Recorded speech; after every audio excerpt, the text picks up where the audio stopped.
आज हम एक कहानी के कह सकते हैं गहरे कुएं में उतरने वाले हैं। पर ये सिर्फ एक कहानी नहीं है। ये तो शब्दों और माहौल से बुना हुआ एक ऐसा जाल है ना, जो डर और रहस्य पैदा करता है। तो चलिए देखते हैं कि सफर हमें कहाँ ले जाता है। कहानी की शुरुआत बस इसी एक लाइन से होती है। जरा सोचिए, एक ऐसा कुआं जो पानी नहीं बल्कि भूली बिसरी यादें उगलता है। कमाल है ना। ये एक लाइन ही काफी है हमें एक ऐसी दुनिया में खींच ले जाने के लिए जहां लॉजिक काम नहीं करता, जहां सिर्फ एहसासों का राज होता है। तो कहानी की दुनिया में ना दो ताकतें आमने सामने हैं। एक तरफ है पुरानी लोक कथा और दूसरी तरफ है आज की मॉडर्न सोच। जगह एक ही है लेकिन एहसास बिल्कुल अलग। दिन में जो कुआं एकदम साधारण सा लगता है, वही रात होते होते एक खौफनाक एक वजूद में बदल जाता है। और ये क्या दिखाता है? यही कि असली डर अंधेरे में नहीं होता, बल्कि हमारे अपने मन में छिपी उस बेचैनी में होता है, जिसे हम दिन के उजाले में अक्सर नजरअंदाज कर देते हैं। और कहानी का हीरो है रवि, शहर का पढ़ा लिखा लड़का जो इन सब बातों को अंधविश्वास मानता है। पर होता क्या है ना, कभी कभी यही अविश्वास ही किसी को उस दरवाजे पर ले आता है जिसे उसे कभी नहीं खोलना चाहिए था। और बस यहीं से रवि का शक हकीकत से टकराना शुरू कर देता है। ये बस छोटी छोटी अजीब सी बातें हैं जो शक का पहला बीज बो देती हैं, जैसे कुएं से सांस की आवाज आना या बाल्टी को पानी तक पहुंचने में उम्मीद से ज्यादा वक्त लगना। ये सब मिलकर रवि के दिमाग में एक सवाल खड़ा कर देते हैं कि भाई, जो दिख रहा है क्या वही सच है या उसकी अपनी समझ ही उसे धोखा दे रही है। और अब कहानी एक जबरदस्त मोड़ लेती है। खतरा अब बाहर नहीं है, कुएं में या गांव में नहीं, बल्कि रवि के दिमाग के अंदर पहुंच चुका है। एक ऐसी जगह जहां से कोई भाग ही नहीं सकता। सोचिए, जब डर किसी के मन में ही घर कर ले तो वो कहाँ जाएगा। तो अब शक की कोई गुंजाइश नहीं बची है। जो अनहोनी थी ना, वो अब दरवाजे पर दस्तक दे रही है। गांव की एक बुजुर्ग औरत की ये चेतावनी, ये सिर्फ एक लाइन नहीं है, ये तो इस दुनिया का एक नियम है कि अगर एक बार उस शक्ति ने किसी को सुन लिया तो फिर वो छोड़ता नहीं। वापसी का कोई रास्ता नहीं होता। रवि के लिए खेल अब पूरी तरह से बदल चुका था। ये जो एक के बाद एक घटनाएं हो रही हैं ना, ये दिखाती हैं कि कैसे रवि की अपनी दुनिया पर से पकड़ पूरी तरह छूट रही है। पहले पानी, फिर दीवारों पर नमी, फिर गीले पैरों के निशान और आखिर में एक सीधा हुक्म। मतलब वो अलौकिक शक्ति अब सिर्फ डरा नहीं रही है, वो तो उसके घर पर, उसकी हकीकत पर कब्जा कर रही है। अब भागने की कोई जगह नहीं है। वक्त आ गया है उस गहराई का सामना करने का। मतलब रवि और कुएं की उस शक्ति के बीच आखिरी भयानक टकराव का। और ये सवाल हमें सीधा उस पल के रहस्य में खींच लेता है। एक पल के लिए सोचा जाए कि अगर कोई वहां होता तो उसे क्या दिखता। डर का असली मजा तो इसी में है, इसी अनिश्चितता में। और ये रहा जवाब, बिल्कुल एक क्लासिक हॉरर मोमेंट। चेहरा तो रवि का ही था, पर आंखें उसकी नहीं थीं। वो गहरी थीं और बिल्कुल खाली। ये खाली आंखें इस बात का सबूत हैं कि अब रवि का शरीर सिर्फ एक खोल बनकर रह गया है, जिस पर किसी और का कब्जा हो चुका है। और आखिरकार कुएं का असली मकसद सामने आता है।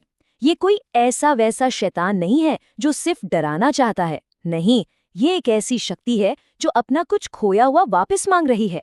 बिल्कुल लोक कथाओं की तरह यहाँ भी हर चीज की एक कीमत होती है। रवि ने अनजाने में कुछ ले लिया था और अब कर्ज चुकाने का वक्त आ गया था। तो फिर कहानी का अंजाम क्या हुआ? पानी के नीचे का वो सच आखिर था क्या?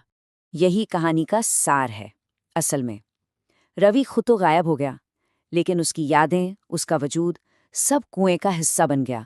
मतलब कुएं को जो चाहिए था वो उसे मिल गया, और बदले में वो अब दूसरों को उनकी भूली हुई यादें लौटाता है। एक तरह से देखा जाए तो रवि की कुर्बानी ने ही उस कुएं को एक लेजेंड, एक किंवदंती बना दिया। और कहानी इन आखिरी लाइंस के साथ एक चेतावनी देती है, एक ऐसा ख्याल जो हमारे साथ रह जाता है। और ये अंत हमें एक बहुत गहरे सवाल के साथ छोड़ जाता है कि हर लोक कथा के पीछे कोई न कोई भूला हुआ सच छिपा होता है। सवाल बस ये है कि क्या हम उस सच का सामना करने के लिए तैयार हैं? उस सच का जो पानी के नीचे नहीं, बल्कि हमारी अपनी यादों की गहराई में कहीं दबा हुआ है। चलिए आज एक ऐसी डरावनी कहानी की गहराइयों में उतरते हैं जो एक ऐसे कुएं के बारे में है जो सिर्फ पानी नहीं बल्कि कुछ और ही छीन लेता है। हम इस कहानी को शुरू करेंगे इसकी आखिरी सबसे खौफनाक चेतावनी से। बस यही एक लाइन उस पूरे रहस्य की नींव रखती है जिसे हम आज समझने वाले हैं। तो हमारी कहानी शुरू होती है रवि नाम के एक लड़के के गायब हो जाने से। लेकिन उसके जाने से गांव में कोई राहत नहीं मिलती, बल्कि एक ऐसा डर फैलता है जो वक्त के साथ और भी गहरा होता चला जाता है। देखिए, वो कुआं अब बस एक कुआं नहीं रह गया था, वो खुद एक जीती जागती दहशत का स्रोत बन चुका था। ऐसे संकेत मिल रहे थे जो साफ बताते थे कि वहां कुछ बहुत ही ज्यादा गड़बड़ है, जैसे प्रकृति के नियम ही बदल गए हों। और अब कुएं का असर गांव में फैलना शुरू होता है। वो अपना अगला शिकार जबरदस्ती नहीं बल्कि मीठी मीठी फुसफुसाहटों के जरिए चुनता है। अब कहानी का फोकस शिफ्ट होता है एक दूसरे लड़के पर, मोहन पर, और उसका बर्ताव बहुत तेजी से बदलने लगता है। उसकी आंखें, उसका ध्यान, सब कुछ उस भयानक कुएं पर जाकर टिक जाता है। और फिर मोहन वो राज बताता है जो डर को एक बिल्कुल ही नए लेवल पर ले जाता है। वो कहता है कि रवि उसके सपनों में आता है और अपने नए वजूद की भयावता के बारे में बताता है। और सबसे डरावनी बात, रवि मरा नहीं है, वो वहां नीचे फंसा हुआ है। इतनी सारी चेतावनियों के बाद भी कुएं का जो खिंचाव था वो बहुत मजबूत साबित हुआ और एक बार फिर गायब होने का वही भयानक सिलसिला दोहराया गया। अब कहानी एक ऐसे मोड़ पर आती है जहां कुएं का असली भयानक सच सामने आने वाला है, और ये राज खुलता है कुएं के किनारे मिली एक छोटी सी चीज से। इस बार गांव वालों को कोई जूता नहीं मिला, बल्कि कुछ ऐसा मिला जो इस पूरे मामले को एक आम गुमशुदगी से कहीं ज्यादा खौफनाक बना देता है। यही वो सुराख था जो कुएं के श्राप की असली वजह बताने वाला था। डायरी से एक खौफनाक सच सामने आता है। देखिए, ये कुआं मारता नहीं है। नहीं, ये उन लोगों को अपना शिकार बनाता है जो अपनी यादों से, अपने अतीत से भाग रहे होते हैं। सोचिए, ये एक ऐसी जेल है जहां किसी को उसकी सबसे बुरी यादों का सामना करने के लिए मजबूर किया जाता है, वो यादें जिन्हें वो हमेशा के लिए दफना देना चाहता था। ये कोई शारीरिक कैद नहीं, बल्कि एक मनोवैज्ञानिक कैद है जहां से भागना नामुमकिन है।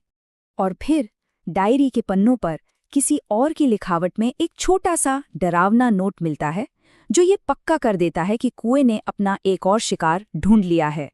इस अलौकिक आतंक का सामना करते हुए गांव वाले एक बहुत ही ठोस लेकिन आखिरकार बेकार साबित होने वाला समाधान निकालते हैं। गांव के मुखिया ने हुक्म दिया, इस कुएं को हमेशा के लिए बंद कर दो। ये समस्या को जड़ से उखाड़ फेंकने की एक कोशिश थी। परत दर परत उसे भर दिया गया, ये सोचते हुए कि जो दिखेगा नहीं वो रहेगा नहीं। लेकिन क्या वो सही थे? बिल्कुल नहीं। कुएं को बंद तो कर दिया, पर उसकी मौजूदगी वो कहीं नहीं गई। जमीन हमेशा नम और ठंडी बनी रही, और कभी-कभी नीचे से हल्की फुसफुसाहटें भी सुनाई देती थीं। ये इस बात का सबूत था कि कुछ चीजों को सिर्फ ढक कर खत्म नहीं किया जा सकता। कुछ महीने बीतते हैं, गांव में धीरे धीरे एक राहत की भावना लौटती है, लेकिन ये शांति एक बहुत बड़ी और खतरनाक गलतफहमी थी। एक नया कुआं खोदा गया। ये उम्मीद लेकर आया, मीठा पानी लेकर आया, पुराने शापित कुएं की यादों से बिल्कुल अलग। ऐसा लगा मानो गांव ने एक बुरे सपने को आखिरकार पीछे छोड़ दिया है। लेकिन ये जो राहत थी ना, वो एक ही पल में बिखर जाती है। पहली ही रात नए कुएं के पानी में एक भयानक परछाई दिखाई देती है, और ये वो पल है जब कहानी का असली खौफ लौट कर आता है, और भी ज्यादा भयावह रूप में। और फिर पानी की सतह पर बिना आवाज के कुछ शब्द बनते हैं। ये श्राप का आखिरी संदेश था। ये बताता है कि वो कभी किसी एक जगह से बंधा हुआ था ही नहीं, बल्कि एक विचार से, एक डर से जुड़ा था, और ये डर कहीं भी किसी भी नए कुएं में अपनी जगह बना सकता है। ये कहानी हमें एक बहुत ज़रूरी सबक सिखाती है कि जिन चीज़ों को हम दफनाने की कोशिश करते हैं ना, वो शायद ही कभी दफन रहती हैं। वो हमेशा वापस आने का कोई ना कोई रास्ता ढूंढ ही लेती हैं। तो सवाल ये उठता है कि क्या सबसे भयानक खौफ वो है जो हमारा पीछा करता है, या वो यादें जिन्हें हम खुद पीछे छोड़ने की कोशिश करते हैं।